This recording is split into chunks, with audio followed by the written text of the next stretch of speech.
Good morning class. Today we will discuss about carboxylic acid. हमारे third chapter का ये last topic है carboxylic acids. हमें पता है कार्बोक्सिलिक एसिड्स क्या हैं.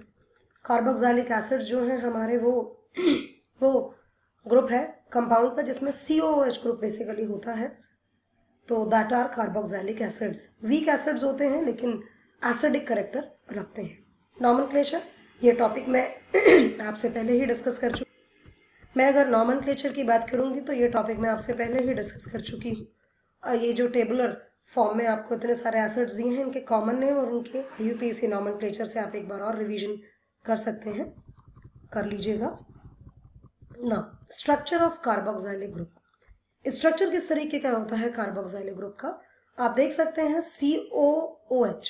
तो ये OH तो नॉर्मल है, ऑक्सीजन ने एक ग्रुप इधर बनाया है, एक इधर है. ऑक्सीजन का एक बॉन्डिंग इस प्रॉपर है, यहाँ पर डबल बॉन्डेड ऑक्सीजन है. तो ये जो पाई पेयर ऑफ इलेक्ट्रॉन है ये डिस्प्लेस होंगे, जिस वजह से पोलैरिटी डेवलप होगी और इस तरीके से हमारा जो चार्जेस है वो न्यूट्रलाइज होंगे, एटम टू एटम डिस्प्लेस होंगे.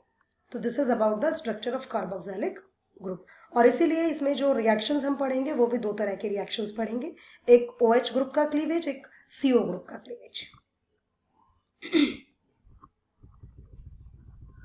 Now, methods of preparation. Methods of preparation में सबसे पहला है from primary alcohols and aldehydes.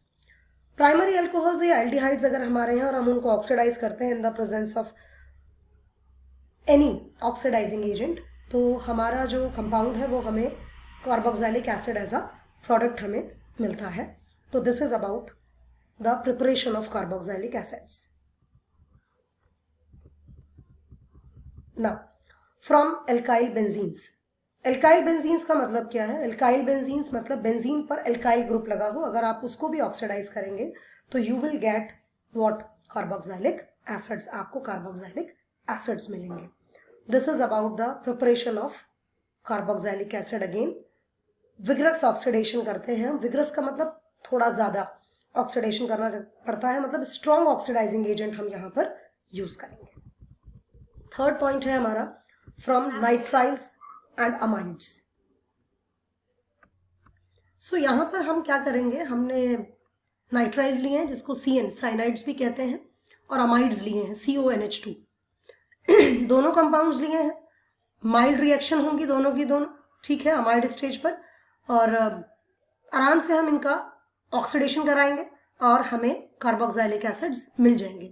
अब ये वाली रिएक्शन बहुत इंपॉर्टेंट है क्योंकि यहाँ पर RCN हम ले रहे हैं और सेम नंबर ऑफ कार्बन का हमें कार्बोक्सिलिक एसिड मिल रहा है. तो ये रिएक्शन कन्वर्जन के दौरान बहुत इंपॉर्टेंट है, यूज होगी.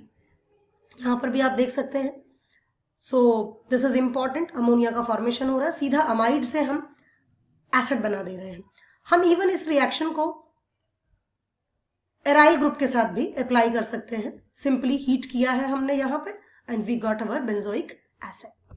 नेक्स्ट पॉइंट है हमारा from Grignard reagent. Grignard reagent से हम प्रिपेयर करेंगे अपने carboxylic acids.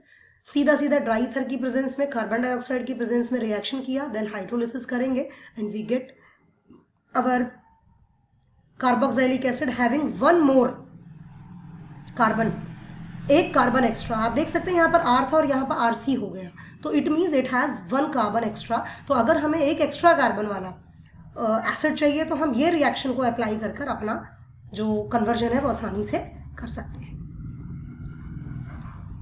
Then next reaction है हमारी from acyl halides and anhydrides. Acyl halides and anhydrides दोनों ही कार्बोक्सिलिक एसिड के डेरिवेटिव्स हैं, तो उनसे बनाना आसान है. हमने बड़ी आसानी से RCOCl को यूज किया है और सीधा हमने रिएक्शन में अपना कंपाउंड बना लिया है. सीधा एक स्टेप में बनाया और यहाँ पर दो स्टेप्स आपको दिख रहे होंगे. इवन बेंजोइक एनहाइड्राइड भी हमने यूज किया है, बेंजोइक एनहाइड्राइड भी हमने यूज किया है और हम वहां से बेंजोइक एसिड बना रहे हैं. तो this is also a reaction which we use to convert compounds into acids. सीधा सीधा ये हमारी प्रिपरेशंस के मेथड्स हैं. And from asters.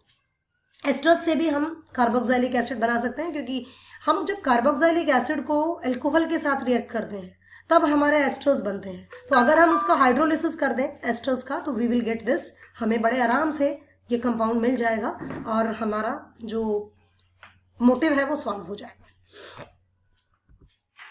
So this is about for today. Thank you and have a good day.